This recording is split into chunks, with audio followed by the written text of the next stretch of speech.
Bismillahirrahmanirrahim. Oke. Assalamualaikum warahmatullahi wabarakatuh. Terima kasih atas kehadirannya. Pada pertemuan kali ini kita akan membahas tentang komunikasi paralel. Di dalam komunikasi paralel nanti ada beberapa sifat yang akan dibahas atau pembahasan, di mana yang pertama adalah tentang definisi, yang kedua adalah konsep komunikasi paralel itu sendiri, dan yang terakhir adalah tentang aplikasi dalam PPI 8255.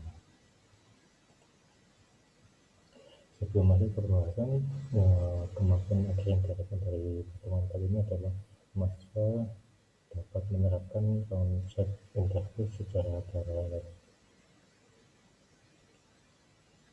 Oke, kita masuk ke definisinya. Pertama adalah yaitu komunikasi paralel adalah komunikasi yang mengirimkan data secara bersamaan. Pada pengguna komunikasi paralel, semua bit dikirimkan secara bersamaan pada waktu yang bersamaan. Oleh karena itu, pada komunikasi ini kita membutuhkan banyak kabel. Selanjutnya, kelemahan dari komunikasi paralel tersebut adalah akibat banyaknya kabel yang dibutuhkan dan panjangnya kabel ini tidak boleh lebih dari 20 meter untuk menjaga kestabilan datanya. Dan untuk kelebihannya yaitu komunikasi paralel lebih cepat dan kapasitas yang dibawa juga lebih banyak, serta memperbanyaknya jauh lebih mudah.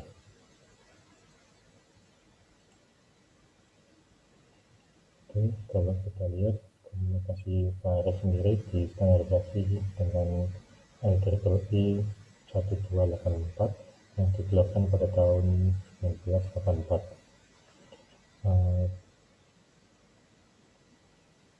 Komunikasi paralel biasanya dijumpai pada port paralel pada printer yaitu 725. Standar dari komunikasi paralel itu mendefinisikan 5 macam mode operasi. Yang pertama adalah mode kompatibilitas, yang kedua adalah mode nibble, yang ketiga adalah mode byte, yang keempat adalah mode EBB, dan yang terakhir adalah mode RGB.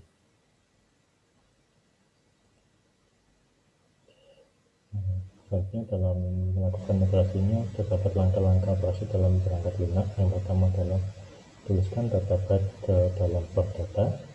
Selanjutnya, yang kedua adalah periksa apakah pencetakan sedang sibuk. Jika pencetakan sibuk, maka tidak akan menerima data apapun, sehingga data yang dituliskan akan hilang begitu saja. Yang ketiga adalah jadikan sinyal strobe menjadi rendah. Ini digunakan untuk memberitahukan bahwa pencetak dalam keadaan siap untuk dikirimkan data pada jalur pin 2 sampai dengan pin 9. Yang keempat adalah jadikan sinyal strobe-nya kembali pada high atau tinggi atau 1 setelah menunggu kira-kira 5 mikrodetik setelah menjadikan strobe-nya menjadi 0 lagi. Selanjutnya yaitu spesifikasi port paralel synchronic. Synchronic itu merupakan standar penerimaan data komputer ke pencetakan generasi awal. Hampir semua pencetakan menggunakan teknik Honshu kini, dan biasanya diimplementasikan menggunakan port paralel standar atau KPS atau standar port paralel SPP melalui kontrol perangkat lunak. Ini adalah sebuah contoh diagram ketika komputer mengirimkan data melalui port paralel, di mana di sini kita cek awalnya printer itu dalam keadaan sibuk atau enggak. Ketika dilihat dalam kondisi low atau 0, maka strobe akan dinaikkan dan acknowledge-nya akan naik. Dan selanjutnya ketika strobe-nya turun, keadaan printer akan berubah menjadi sibuk atau basi dalam kondisi 1 atau high, dan data akan dibaca oleh printer tersebut. Kemudian printer akan menjalankan perintahnya. Jadi seperti itu untuk komunikasi paralel dengan contoh komunikasi antara komputer dan printer. Selanjutnya, komunikasi pengaruh juga dapat dilakukan antara perangkat, misalkan perangkat dari output atau input berupa sensor, actuator, terus kemudian dihubungkan dengan microcontroller atau microprocessor. Di sini ada sebuah perangkat yang dapat menghubungkan perangkat luar itu dan pemrosesan mikroprosesornya dengan menggunakan PPI 8255. PPI 8255 ini adalah salah satu komponen paralel input atau parallel output dalam suatu chip serbaguna yang dapat diprogram fungsinya baik input maupun outputnya. PPI 8255 dibuat oleh Intel Corporation untuk digunakan bersama-sama dengan microprosesor buatan dari Intel. Akan tetapi karena komponen ini standar kompatibelnya dengan IC di TTL, maka dapat dimanfaatkan oleh prosesor yang lain juga. Di bawah ini merupakan gambar dari PPI 8255.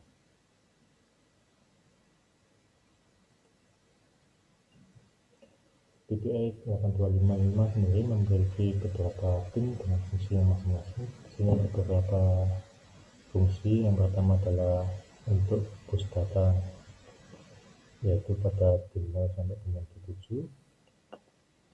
Data bus buffer 8 bit digunakan untuk menghubungkan IC 8255 dengan sistem bus komputernya. Yang kedua adalah untuk pin read, write, dan control logic, di mana fungsi blok ini adalah untuk mengatur transfer data internal maupun eksternal serta status control word-nya, menerima data dari CPU, address, dan control bus-nya. Yang ketiga adalah chip select atau CS, sebagai masukan yang akan mengaktifkan atau mengenablekan IC 8255 sehingga proses read atau write antara PPI 8255 dengan CPU dapat berjalan atau berlangsung bila pin ini dalam keadaan aktif atau low, atau kita bisa sebut menggunakan 0. Selanjutnya yaitu yang keempat, read atau RD. Ini aktif low, artinya PPI mengirimkan data atau informasi status ke dalam data bus, memerintahkan CPU untuk membaca data dari input IC 8255. Selanjutnya yang kelima adalah write atau WR. Ini akan aktif low, berarti CPU menuliskan atau mengirimkan data ke PPI 8255. Selanjutnya ada pin A0 dan A1 berfungsi untuk menentukan tujuan dari register bus data komputer tersebut dengan salah satu port dari PPI 8255. Yang ketujuh adalah reset, ini untuk menghapus register kontrol dan seluruh port diset dalam keadaan input kembali atau dikembalikan pada kondisi awalnya. Yang kedelapan adalah port A, adalah port input atau output yang dapat dihubungkan dengan jaringan keluar, begitu juga dengan port B dan port C. Ketiga port ini dapat difungsikan sebagai input atau output yang dapat dihubungkan baik dengan sensor ataupun actuator yang terhubung melalui PPI 8255.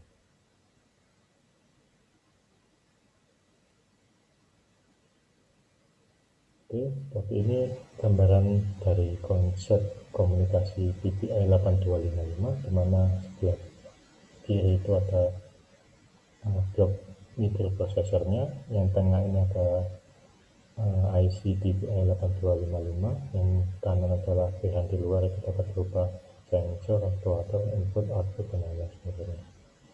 Di sini untuk mikroprosesor itu yang terhubung dengan PPI 8255 merupakan pin dari pin B0 sampai dengan pin B7, itu merupakan bus datanya ya.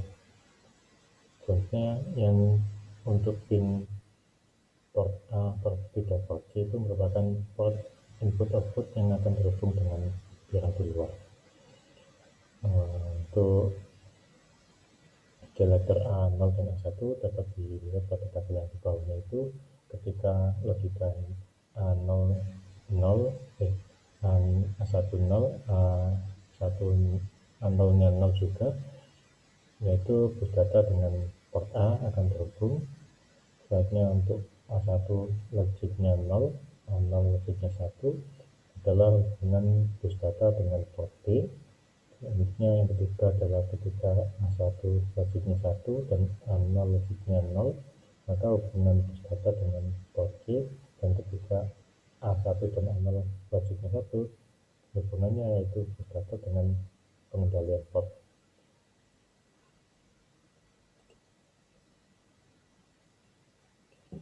Selanjutnya kalau kita lihat dari konsepnya ini, detailnya seperti ini. Jadi tadi yang di sebelah kiri ada di 0 sampai dengan 7 sebagai bus datanya. Selanjutnya di sini port A terbagi menjadi dua, yaitu ada grup A untuk port A dan itu semuanya. Grup A dengan port C 4 bitnya, terus port B, grup B dengan port C 4 bit, dan grup B dan port B juga 8 full. Artinya pengendalian dibagi menjadi dua, yaitu pada grup A dan grup B. Semua pengendalian pada grup A dan grup B terhubung pada logik kembali read write A1, A0 dan reset. Untuk operasi PPI 8255 di sini ada tadi ya A0, A1, read write dan CS-nya. Ketika A1 logiknya 0, A0 logiknya 0, read-nya logiknya 0, write-nya logik 1, dan CS-nya logik 0, maka data masukkan ke bus data melalui port A. Selanjutnya yang kedua adalah misalkan A1 logiknya 0, A0 logiknya 1, read-nya logiknya 0, write-nya logik 1, dan CS-nya logik 0.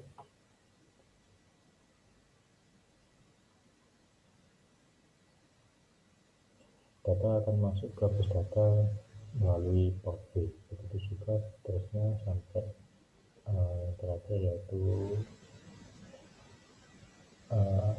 A0 dan A1 nya X, selanjutnya CS-nya itu logik 1, berarti 8255 tidak dipilih.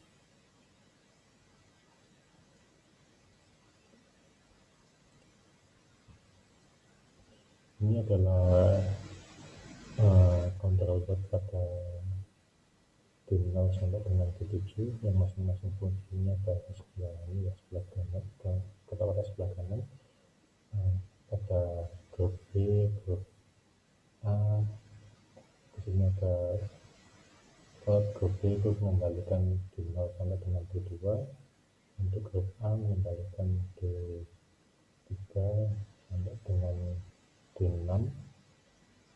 Misalnya saja pada grup B ini untuk D0 nya itu mengendalikan port C lower, artinya dia C0 sampai dengan C3, yaitu ketika D0 ini diberi logik 1, otomatis port yang ada di C0 sampai dengan C3 itu berfungsi sebagai input. Tapi ketika D0 diberikan logik 0, maka port C0 sampai dengan C3 berfungsi sebagai output. Sedangkan untuk pada D1 ini mengendalikan port B keseluruhan ya, port B mulai D0 sampai dengan D7, dimana ketika D0 memiliki logik 1, artinya di pada port B mulai D0 sampai dengan D7 berfungsi sebagai input. Begitu juga ketika diberikan logik 0, maka port B keseluruhan akan menjadi output. Sedangkan untuk D2 ini sebagai mode selector, yaitu dapat memilih ketika logiknya D2 itu logik 0, maka mode yang digunakan adalah mode 0, tapi ketika logiknya 1, maka modenya menggunakan mode 1. Selanjutnya untuk mengontrol port pada port C upper dan port A keseluruhan ada di bagian grup A ini, dimana ketika D3 ini akan mengendalikan port C upper, artinya port C yang mulai dari C4 sampai dengan C7. Ketika D3 ini diberikan logik 1, maka port C4 sampai dengan port C7 akan berfungsi sebagai input, tapi ketika diberikan logik 0, maka port C4 sampai dengan port C7 berfungsi sebagai output. Untuk D4 ini akan mengendalikan pada port A secara keseluruhan, yaitu port A0 sampai dengan port A7, dimana ketika D4 ini diberi logik 1, maka port A secara keseluruhan menjadi input, tapi ketika D4 ini diberikan logik 0, maka port A keseluruhan mulai port A0 sampai dengan port A7 berfungsi sebagai output.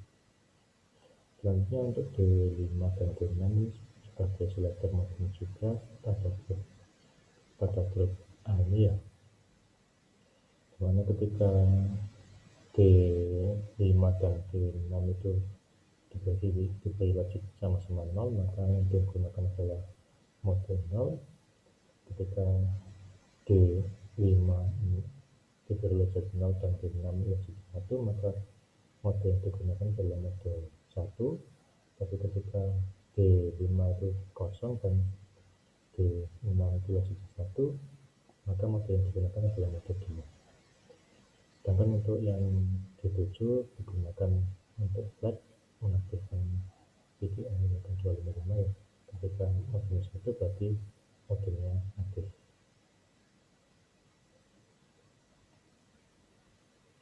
Ini adalah salah satu contoh dari controller di mana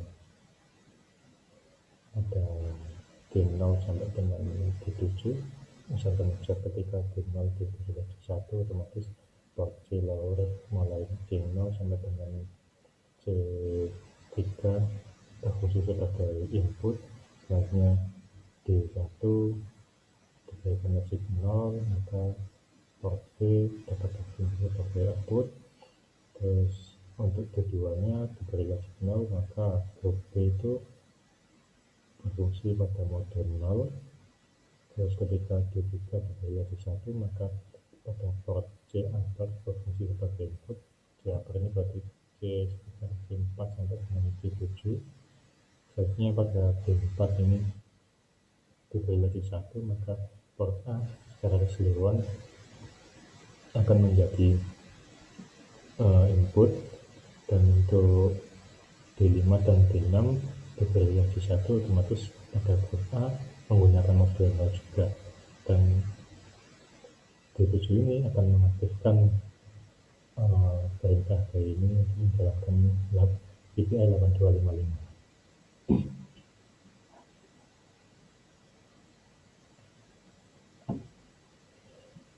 Ya, selanjutnya untuk mode pada PPI 8255 ada dua ya, jadi ada mode 0, mode 1, dan mode 2. Pada mode 0, port A, port B, dan port C bekerja sebagai port input atau output sederhana, yaitu tanpa hubungan dengan perangkat keras. Untuk mode 1, port A dan port B bekerja sebagai input output yang dilengkapi dengan hubungan otomatis, yaitu dengan menggunakan bagian dari pin-pin untuk port C. Ini yaitu mode 2 adalah port A dapat dibuat bekerja sebagai port input atau output dua arah sekaligus untuk menerima masukan dan mengeluarkan data dilengkapi dengan hubungannya. Oke, terima kasih. Sekian informasi atau sharing yang dapat saya sampaikan. Saya akhiri pada pertemuan kali ini. Terima kasih.